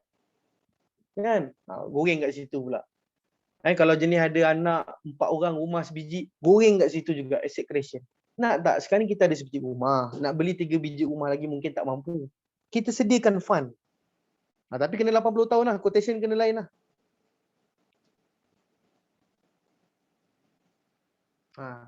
Kalau kita rasa dia mampu. Nak cocok angin tang mana, cocok lah. Cocok lah guna kaedah ni. Okey, yang penting jangan kita sesekali menafikan faraid itu sebagai satu kaedah pewarisan yang adil. Okey? Sebab kita kena ingat adil itu meletakkan sesuatu kepada haknya. Bukan adil tu maksudnya sama rata. Okey? Ini secara ringkas lah yang saya boleh kongsikan pada hari ini. Tak nak panjang-panjang sangat, ini pun dah lebih kurang 50 minit juga. Kita ni betul lah. 9, dah sejam setengah. 20 minit apa? Lebih kurang sejam 20 minit lah kita dah present. Terpaksa ambil masa panjang sebab memang panjang benda ni. Tapi bila dah mahir, dia sekejap je. Sekejap je lebih kurang. So benda ni, kalau rasa nak guna kaedah ni, silakan, teruskan. Kena kuatkan sikit. Dan insya-Allah, saya jamin kalau kita guna kaedah ni, memang kita akan jadi unik. Kita akan jadi unik dan kita lebih tenang dalam advice klien. Kita tak sebrono memberi advice untuk ambil hibah. Tapi kalau kita rasa nak guna quotation, macam Ustaz Izzat dia punya kaedah memang dia nak akan buat macam ni. Dia tak terus forward jadual ke apa. Tengok masing-masing punya ataupun situasi pada ketika itu. Kalau kita nak cepat, mungkin kita akan share jadual quotation saja. Tapi kalau klien sendiri willing untuk buat presentation yang panjang dan dia boleh beri masa yang panjang untuk kita, so kita bolehlah sharekan benda ni, kaedah ni. Saya belajar ilmu ni daripada My Pusaka. Daripada My Pusaka, daripada Tuan Bahar sendiri. Saya ambil ilmu ni tapi saya olah. Saya olah lah sikit sebanyak untuk takaful dan juga penambahbaikan untuk instrumen. Instrumen di dalamnya. Sebab dulu My Pusaka saya akan cerita buat My Pusaka je lah. Tapi bila saya dah keluar ni, banyaklah instrumen yang kita boleh guna pakai. Dan macam itulah lebih kurang. Saya kreditkan juga presentation ni kepada Tuan Bahar daripada My Pusaka yang mengajar kaedah. Tapi lebih detail lah, dia ajar tu lebih detail. Dan lepas tu saya upgrade kaedah ni dengan lebih luas dan juga tone suara, perkataan-perkataan yang kita sesuai nak gunakan. So nanti insyaAllah mungkin saya boleh cadangkan kepada Tuan Ashraf untuk kita buat script presentation. Script presentation. Untuk kita bantu kita punya perunding lah. Supaya kita dapat advice klien dengan lebih baik. So saya buka untuk soalan. Boleh Tuan Moderator boleh kita buka untuk soalan MC kita. Kita buka untuk soalan. Kalau ada soalan untuk Tuan Speaker kita. Basak bukan kepala? Basak kan? Ambil je dulu. Saya suka kata ambil je dulu. Saya dulu nak jadi juga untuk jadi ejen pusaka. Tu buat hidup. Macam mana? Yang masuk kelas My Pusaka tu, dah bayar dah 150 dah bayar dah. Masuk kelas tu, memang basak tu. Lepas kita kan, kita buat yang mana boleh dululah. Tapi benda ni memang orang kata apa? Dia mudah gini lah kita punya bisnes ni sebab kita punya bisnes ni problem solving punya bisnes. Jadi bila kita guna cara income replacement, maknanya kita dah problem solve dah. Tapi kalau kita guna cara urus harta pusaka pun, maknanya kita problem solving juga. Jadi dia maknanya added value untuk klien. Jadi bila kita ada added value untuk klien ni, sebenarnya klien tak nampak kita menjual. Walaupun bagi menjual pun, bahkan sekali kita nak close produk juga. Kita sales kan. Melainkan dia nak bayar untuk waktu consultation kita, kita tak masalah lah. Tapi last kali kita nak sales juga. Jadi benda ni maknanya penting jual lah. Jadi kita, kalau malam ni ada benda kekeliruan tentang macam mana kita nak ataupun faktor tentang pengusaha pusaka ni, boleh tanya, tak ada masalah. Kita ada Tuan Azmi kita. Open to the floor. Ada soalan? Assalamualaikum. Okay, kita punya Waalaikumsalam warahmatullahi. Salam ya, Jijun. Abang Jijun, silakan. Okay, sila. Nak tanya tentang penama. Penama dekat tabung haji dengan ASB. Okey. Lain ASB? ASB dengan apa lagi satu? Tabung haji. Tabung haji, Saya rasa penama. hibah tu. PWSP. Oh, hibah. Okey, dia macam ni instrumen yang ada untuk macam tabung haji, KWSP dan juga ASB ni, dia ada dua. Satu penamaan, satu lagi hibah. So untuk takaful untuk tabung haji dan juga KWSP, dia ada penamaan. Okey, penamaan ni dia adalah pentadbir berdasarkan keputusan Muzakarah Fatwa. Memang penama ni adalah pentadbir. So kalau dia ada hutang yang banyak, memang kita advise untuk tinggalkan dalam bentuk penamaan lah. Okey. Tetapi untuk hibah, tabung haji dan juga ASB, hibah amanah. Nama dia hibah amanah. Hibah amanah tabung haji dan juga hibah amanah ASB. ASB ni hanya untuk ASB simpanan, saving. Bukan untuk finance. Finance tak ada hibah. Saya dah tanya dah agent, memang tak ada lah. Tak ada hibah. Dia cuma ada takaful yang covenant sahaja. So perbezaan antara ASB dan juga tabung haji ni, dia berbeza, dia punya hibah. Apatah lagi takaful lah. Kalau hibah ASB, dia adalah hibah mutlak. Dia adalah hibah mutlak di mana kalau penerima meninggal lebih awal daripada pemberi, dia adalah pusaka penerima. Itu maksudnya hibah mutlak. Okey. Yang kedua, ASB pula, dia punya hibah adalah hibah rukbah. Hibah bersyarat, syaratnya rukbah. Hibah rukbah di mana menggunakan konsep survivorship. Survivorship. So di mana kalau pemberi menghibahkan ASB itu, simpanan ASB itu kepada penerima, penerima meninggal lebih awal, harta tersebut akan patah balik kepada pemberi. Itu hibah rukbah. ASB. Kalau hibah tabung haji tak dia akan jadi pusaka penerima kalau dia meninggal lebih awal. So kalau hibah takaful, itulah macam biasalah. Dia macam rukbah juga dan dia bersyarat. Bersyarat rukbah juga. Dan ada baru-baru ni Faiz lah yang tanya pada saya. Seolah-olah macam ASB Finance tu yang ratus ribu kan. Dia boleh buat hibah kat situ. So saya confirmkan balik memang tak boleh lah. Memang tak Mana-mana boleh. ada loan kan? Tak boleh. Yang ada loan tu memang tak boleh. Kalau nak buat dokumen dengan saya pun saya memang tak surekan lah untuk ASB hibah, ASB Finance tu dihibahkan. Melainkan saving boleh, tak ada masalah. Tu beza dia lah. So instrumen ni pelbagai. So kalau kita nak nampak tak nak nampakkan kita ni memang ejen takaful sangat, so kita advise lah seolah-olah kita ambil surface pun tak apa. So yang ni pun instrumen ni pun sesuai. Tapi kat sini apa yang ada itulah yang ada. Tapi kalau takaful mungkin bayar sikit, manfaatnya berganda. Macam tu kita boleh lah olah kat situ kan. Nak letak hibah ke, nak letak wasi ke, tak ada masalah. Yang penting kita pergi balik kepada senarai hasrat dia ataupun strategi itu tadi. Instrumen kita akan tengok mana yang sesuai. Memang kita akan cocok angin dekat takaful lah. Tetapi kita akan macam seolah-olah kita akan bagi tahu pasal tabung haji, lepas tu kita akan bagi tahu hibah, takaful pun ada hibah dan juga dia mungkin bayarnya mungkin bau sikit. Tu time tu kita goreng lah. Bayarnya mungkin RM100,000, baru RM100, dapatlah RM100,000 kalau apa-apa berlaku kita esok ke lusa ke. Kita kena ingat satu je saya nak cakap. Di luar sana banyak yang selalu mempromosikan pasal medical card sebab dia mendahulukan sakit itu lebih pasti daripada mati. Okay. Yang pastinya adalah mati. Betul tak? Kullu nafsin za'iqatul maut. So kita akan tengok berkaitan dengan wakaf dia, berkaitan dengan sedekah dia, berkaitan dengan hutang dia dan juga barulah survival waris-waris. Kita tengok diri sendiri dulu. Betul, hibah takaful pun adalah hibah bersyarat. Sebab syaratnya mesti mati Ada soalan tadi, mesti mati barulah wujud manfaat. Sebab tu dia bersyarat. Dan juga kalau penerima meninggal dulu kita boleh tukar nomination. Beneficiaries tu kita boleh tukar. Sebab tu dia jadi hibah bersyarat. Okey. Kat mana kita tadi? Lupa dah. Lebih dekat daripada ni. So kat situ. Kebanyakan di luar sana yang mempromosikan medical card, dia akan pergi ke arah sakit itu pasti. Kematian tu nanti-nanti. Tunggu tua pun mati. Tapi kita bawalah kematian itu pasti. Supaya dia punya isu berkaitan dengan hutang, sedekah, wasiat dahulu.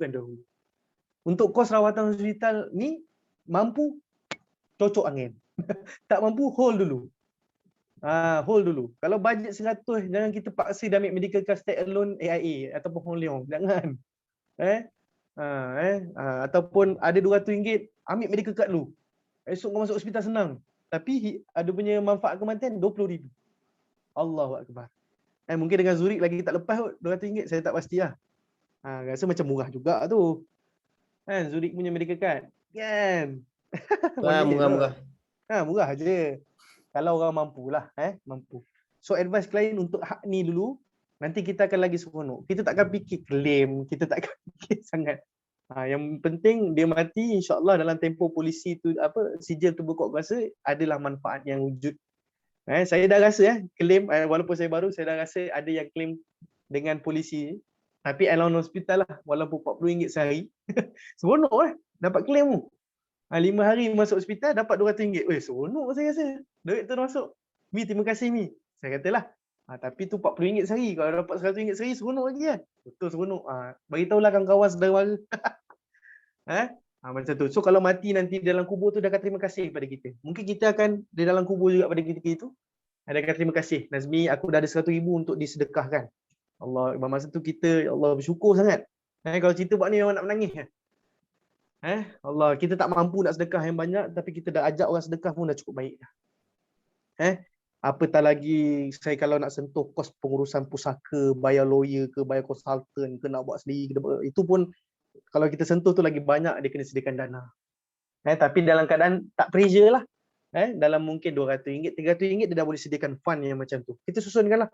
Terutamanya Zurich bagusnya kita boleh split tau. Dalam satu polis tu kita boleh split dua cara. wasi dan juga hibah. Tu bagus dia. Macam ada salah seorang kawan saya, memang dia buat macam itulah, dia ada hutang dengan mak ayah dia. Dan juga dia nak bagi mak ayah dia. Bukan, dia ada hutang dan juga dia nak bagi mak ayah dia. So dia split dua. Walaupun dia hanya 50,000, 25,000 bagi mak ayah, 25,000 ni untuk hutang aku. Sikit-sikit adalah, macam tu. Wallahu alam. Ada soalan lain? Ada soalan. Tanya yang first kali untuk Okey. yang hibah harta sedia ada macam rumah kan, rumah seketul. Rumah ni dia masih dalam tempoh financing kan. Dan ada takaful lah. Tapi kalau kita meninggal, MRTT tu cover financing. Rumah tu jadi harta pusaka. Boleh tak kita buat hibah harta sedia ada waktu hidup untuk rumah tu, Syed? Tu yang pertama. Okey. Sekejap, yang Okey. pertama. Pertama. Soalan kedua. Dah. Lupa lah. Okeylah, jawab soalan. Lupa. Okey. Nanti datang balik bagi tahu nah. So kalau ikutkan dalam mazhab Syafi'i, harta yang belum habis bayar tak boleh nak dihibahkan. Itu pertamalah first rule kita. Kita ambil yang paling rigid, yang paling tegas dulu. Tapi ada pandangan mazhab yang lain, harta yang belum milikan mutlak pun boleh untuk dihibahkan atas beberapa syarat lah. Dan juga terdapat beberapa kes yang telah diputuskan di peringkat mahkamah syariah, serta-serta negeri dan juga serta-serta hakim saja, saya kena beritahu awal, mengesahkan ataupun melepaskan hibah harta sedia ada yang masih dalam finance. Dengan syarat MRTT-nya penuh. Okey, kalau tak penuh, payah sikit. Sebab apa? Hibah ni adalah pemberian kasih sayang. Kita tak nak membebankan penerima. Itu mahkamah melihat, hakim melihat, hibah ni perlu dalam keadaan tak membebankan waris. So kalau kita ada loan MRTT kita 20 tahun, dalam keadaan kita punya tempoh pinjaman tu 30 tahun. 10 tahun tu bukan sikit tau, dia punya loan. Nak bayar balik banyak. So benda tu akan memudaratkan. Kalau penerima pada ketika itu setuju, kalau kita bawa pengesahan ke peringkat mahkamah, kalau pada ketika itu setuju, maka bolehlah. Mungkin hakim akan luluskan lah. Kalau tak, mungkin akan membebankan waris. Tetapi di peringkat dokumentasi, kita ambil kaedah boleh untuk menghibahkan rumah bercagar, rumah yang masih dalam cagaran, dalam keadaan MRTT dia penuh. Dengan saya memang saya akan cek, MRTT ada tak? Kopak lah file macam mana pun, tengoklah, call lah PPSA. Biasanya ejen takaful pula. Pegawai kerajaan ni dia terlupa dia punya MRTT ke MRTA tu, dia lupa. So kena checkkan. Baru saya lepaskan dia punya tu. Dan kenderaan, tengok keadaan. Kalau hutangnya banyak, memang kita tak boleh hibahkan lah. Ataupun kalau dia ada takaful life, bolehlah kita advise. Kalau tak, masalah itu. Masalah untuk kita hibahkan. Soalan kedua, Man. Dah ingat dah? Okay, soalan kedua yang pasal, kan harta kita ni, first kali kita akan hutang Allah kan, hutang Allah, khairat kematian, hutang manusia apa semua. Tapi kalau dah tempoh, contoh untuk khairat kematian, benda-benda yang urgent, khairat kematian, ataupun untuk kos pengurusan harta pusaka, ada tak kemungkinan waris kena dahulukan dulu duit, nanti baru claim daripada harta pusaka? Okey, bagus soalan tu, Man. Sebab ramai yang terlepas pandang benda ni, termakan hati dengan perkara ni, ataupun berlaku salah faham kat sini. So kalau ikutkan, kalau nak perlukan duit segera, ialah paling cepat pun mungkin khairat MTKP kita kalau 24 jam boleh masuk 2,000 betul. Itu pun selepas kita report, mungkin perlu dokumen, claim apa semua sedia mati. Tapi kalau kita orang kata nak guna segera, nak bayar kos ke bumi tu lah. Paling penting sekali kos ke bumi tu, mungkin dalam 800 ke apa. Arwah tak ada. Tak ada langsung dalam beg duit dia, tak ada RM1 ni. Dalam bawah bantal tak ada, celah almari tak ada. So waris boleh dahulukan duit dia. Boleh sangat-sangat, dan boleh sangatlah didahulukan, tak ada masalah. Dan boleh claim balik kepada pusaka yang akan terbit tu. Mungkin yang boleh. Pastikan resit tu simpan lah, dan lebih baik resit tu adalah yang lebih baik. Boleh dahulukan dan disyorkan halalkan. Kalau nak halalkan pun boleh, tak nak claim pun boleh. Sebab itulah kita mungkin, itulah sumbangan kita terakhir kepada arwah. Aku bayarkan kos ke bumi kau. Itu boleh. Tapi kalau claim tak ada masalah. Sebab banyak bila dah bayar ni, dia macam seolah-olah segan nak ambil balik, nak claim daripada pusaka. Seolah-olah macam ini tanggungjawab dia. Tak, itu tanggungjawab si mati. kos ke bumi, tanggungjawab si mati. Tanggungjawab si mati. Sungguh begitu, ada yang datang tuntut hutang apa semua, dahulukan duit waris, tulis rekod, bahawa ada hutang, kalau boleh saksi ramai sikit. Saya nak sentuh penyaksian hutang ni dah diajar dalam Quran tau. Dalam surah Al-Baqarah. Lebih kurang 260 lebih, 67 ke, adalah 64. Tengok balik. Allah ajar dalam Quran, hutang ni kena tulis. Kalau boleh datangkan saksi lah. 2 orang. Macam tu sekali diajar. So kalau datang pada ketika waktu kematian tu, datang orang minta hutang, waris boleh dahulukan hutang tersebut, bayar dahulu, lepas tu claim. Claim dan sebagainya. So kena tulis lah. Rekod lah. Ada saksi lebih baik. Ni ada, aku dah bayarkan. Jangan ambil leweh. Benda ni lah kadang punca pengurusan pusaka jadi bermasalah. Termakan hati. Nak cakap takut rasa tamak. Sedangkan tu duit dia. Sebab tu 5 perkara penting tu pusaka tu kena hadam betul-betul. Semua orang kat dunia ni ada memiliki harta ni kena hadam betul-betul. Supaya tidak ada ni. Okey. Ada lagi soalan? Maksud kos pengurusan tu lah kan? Kalau kos pengurusan pusaka pun boleh dahulukan lah kan? Sama, boleh dahulukan dan boleh claim balik. Tak ada masalah. Sebab ni yang saya gunalah. Contoh antara point saya guna bila nak close show cover untuk mak ayah lah. Right. Maksudnya kita gunakan hibah takaful ni untuk dahulukan bayar kos pengurusan harta pusaka kalau perlu, untuk khairat kematian, untuk hutang, dan kita boleh claim balik nanti. Betul. Sebab kalau kita nak tong-tong duit waris, mungkin kita tak ada duit, kita sendiri pun tak ada duit. Betul. Tapi kita guna hibah tu untuk dahulukan duit tu. Betul. Dan benda tu pastikan kita lah pemilik dia kan. Kita adalah pemilik dia. Macam saya sendiri pun memang buat dekat ayah sendiri buat. Maksudnya hibah tu dah beritahu kat adik-beradik, kalau ayah meninggal, Lokman dah sedia duit, kita tak perlu fikir lah untuk pengurusan apa-apa, kita gunakan duit ni dahulu lah. Betul. Lepas tu baru fikir balik lah lepas dah pengurusan harta nanti. Mana claim pun tak ada masalah, tak ada isu. Tak claim pun tak ada masalah sebab kita guna duit hibah kan. Betul. Tuan Ashraf apa nak cakap, nak tambah adik? Saya Haji Said, bapak saya kan, dia pengurusi masjid dekat kampung. So dia beritahu lah, memang biasanya kalau bila bab orang meninggal dunia ni, ramai sangat ahli waris tu yang tak bayar duit khairat masjid. Tak bayar duit pengurusan jenazah masjid. Allah. Dah lah tak masuk khairat. Lepas tu hutang duit masjid. Masjid akan dahulukan duit tau biasanya. Masjid akan dahulukan. Haji Said ni dia ketua kampung dan juga pengurusi masjid. So, memang dia kata memang ramai sangat lah. Kita pun dah sampai dia kata malas nak minta lah. Tapi hutang lah. Jadi hutang lah. So selesai tak selesai? Selesai tak tu? Kita macam mana kita kat dalam sana? Kena fikir kat situ. Wallahualam lah. Itu saja kot dah pukul 11 dah ni. Wan pun dah bagi ni. Dah nak angkat cawan lah. Dekat tu lah kot. Soalan. Kalau ada soalan kita dikir-dikir dalam grup ataupun personal boleh, tak ada masalah. Boleh PM. Okay, tapi tak rasa kan? Tak rasa kan 2 jam kan? Dia tiba-tiba dah pukul 11 dah. Nampak berkat kita pengurusian daripada speaker kita lah, insyaAllah. Semoga bermanfaat. Okay, terima kasih pada tuan speaker kita, Tuan Nazmi atas perkongsian tadi. InsyaAllah, sebelum, tak pastilah lepas ni ada apa, mungkin saya serah kepada kita punya AM Ashrafuddin sebelum kita tutup. Silakan. Terima kasih kepada speaker kita, Tuan Nazmi Khamis, sudi share. Sangat valuable lah.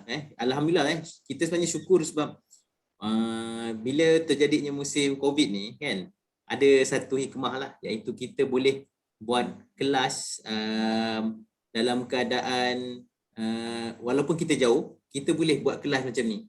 Sebab saya memang banyak kali dah cakap dengan Tuan Nazmi ni, kita kena buat kelas, tapi bila nak buat kelas tu secara locality, selama ni kita buat kelas dekat ni lah, dekat sama ada rumah Kak Ian ataupun rumah saya lah kan.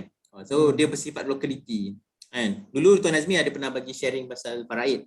Kalau kawan-kawan pernah ingat lah kan, dekat dalam grup iSoft sharing, iSoft konsultasi tu kita ada dekat Facebook kan, kita ada buat. Cuma dia bersifat locality, iaitu yang dekat boleh datang lah kan, yang jauh susah nak datang kan. Tapi alhamdulillah dengan terjadinya situasi macam ni, kita move forward untuk online training, so kita boleh melakukan macam ni. Okey, saya punya komen sebenarnya memang ini harapan saya lah, untuk iSoft kan, dan saya rasa saya pun banyak kali dah sembang benda ni dengan Tuan Azmi kan. Kita punya harapan besar untuk iSoft team ni mesti melengkapkan ilmu, especially berkaitan dengan pengurusan harta pusaka kan. Bukan apa, sebab dia satu benda yang memang dekat dengan kita, sangat dekat. That's why kita nak menuju ke arah tu jugalah. Cuma saya faham, saya sendiri pun 2017 saya 2017 saya mula-mula mencuburi bidang bidang harta pusaka ni kan, melalui trustee company. Tapi time tu saya pun blur. Jadi sebab tu saya faham memang ada yang macam dia macam confused, dan sebenarnya dia punya ilmu terlalu luas tau. Saya cakap direct, terlalu luas sampai wah, beratnya. Kadang-kadang ada certain point saya give up untuk tambah ilmu. Give up untuk ilmu sebab saya rasa terlalu berat. Yelah, kita background jururawat, cuci luka boleh lah kan, pandai. Tapi kita dah terjebak kat sini, kita alang-alang kita nak bagi habis. Sebab saya 2017 tu saya berhadapan dengan situasi kematian pak cik dan juga mak cik saya lah. Dan berlaku orang kata konflik keluarga. Yang mana konflik keluarga tu saya tahu, saya peringkat cucu ni nak selesai susah. So saya cuba untuk dalami ilmu tu dulu, and then alhamdulillah saya dapat tarik ayah saya. Time tu lah berkenalan dengan Tuan Azmi. Sebab time tu kita sama-sama dalam My Pusaka kan. And then kita tengok okey, banyaklah benda-benda yang Tuan Azmi share. Saya cakap jujur lah, presentation yang tadi tu memang presentation saya yang saya ikut apa yang Tuan Azmi cakap. Maknanya kita buka, okey, kalau kata berlaku ni faraid ni cini-cini. Dan Tuan Azmi juga yang ajar saya macam mana nak mahirkan tentang faraid ni. Asalnya dulu memang saya blur gila. 2017 saya baru faham ilmu faraid ni. Pertama sekali saya minta ampun kepada Tuhan lah. Masa sebelum tu kita duk cakap, tengok faraid. Faham tak? Kita tak sedar, walaupun kita ngafal Quran kan, kita ngafal ayat-ayat tu, tapi kita sebenarnya aku ni dah ada sedikit wujud kritikan terhadap ilmu Tuhan ni, kan, terhadap hukum hakam Tuhan. Kita tak sedar kan. So that's why benda ni Tuan Nazmi memang tekankan daripada awal lagi masa time kita belajar dengan dia lah. So tapi malam ni saja takkan selesai. Malam ni saja kawan-kawan dah rasa berat, confirm takkan selesai. Saya dah tahu dah benda ni. So kita, tapi satu lagi kita syukur juga sebab Tuan Nazmi dan juga seorang lagi Ustaz Aizat. Ustaz Aizat ni saya kalau perasan Muhammad Aizat Sani tu, Ustaz Aizat tu juga adalah pemegang tauliah untuk ceramah-ceramah. Mengajar faraid. Tauliah mengajar faraid di Negeri Sembilan di Negeri Sembilan.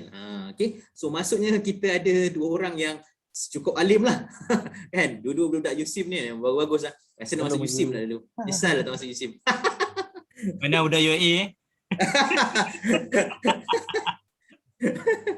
Okay. So kita harapkan mereka boleh support lah kita punya ilmu dan juga tegur. Tegur sikit-sikit kan kalau kita ada kesilapan kan. Sebab tu saya cakap kalau kita supaya kita mengelak daripada lidah kita ni tersilap. Tersilap dalam mengatakan yang tak betul lah tentang ilmu faraid especially. Okay. So ini adalah baru saja permulaan, kita bagi-bagi sikit-sikit loh. Tapi saya rasa malam ni pun dah cukup berat kan. So tak apa. Jadi kawan-kawan dapat sikit-sikit, kita akan ada lagi kelas-kelas macam ni insya-Allah. So terima kasih kepada semua yang join dan mudah-mudahan kita dapat manfaat secara bersama. Kita dah pun pukul 11. Saya pulangkan balik kepada Luqman. Baik, terima kasih pada leader kita AM Asyafuddin. Terima kasih juga pada speaker kita Tuan Azmi. Dan juga terima kasih pada yang datang malam ni, yang stay pada awal sampai habis. Kita ada lebih 2, 4, 6, 8, 10, 12, 14, 15 orang lah malam ni. Okey, insya-Allah benda ni orang kata bukan sesuatu yang membuang masa lah kan. Kita mengisi sesuatu dengan benda yang bermanfaat. Saya sendiri pun mendapat banyak lah malam ni kan. Sebab tu saya tanya banyak soalan ni. Okey, kita nak tangkap gambar dulu. Sebelum kita tutup, kita tangkap gambar dulu. Boleh tak yang mana boleh buka tu minta buka. Dia Tuan Azwan baru nampak muka. Ada dekat San Francisco tu. Okay. Okay, ready Okay, 1, 2, 3. Okay. Ada yang buka, ada yang buka, ada yang buka. Lo. Okay, 1. Kuan kat mana tu? Siang. Siang, kita malam. Okay. 1, 2, 3. Okay, clear. Okay. Sekian saja. Terima kasih. Tutup dengan tasbih kafarah dan suratul As.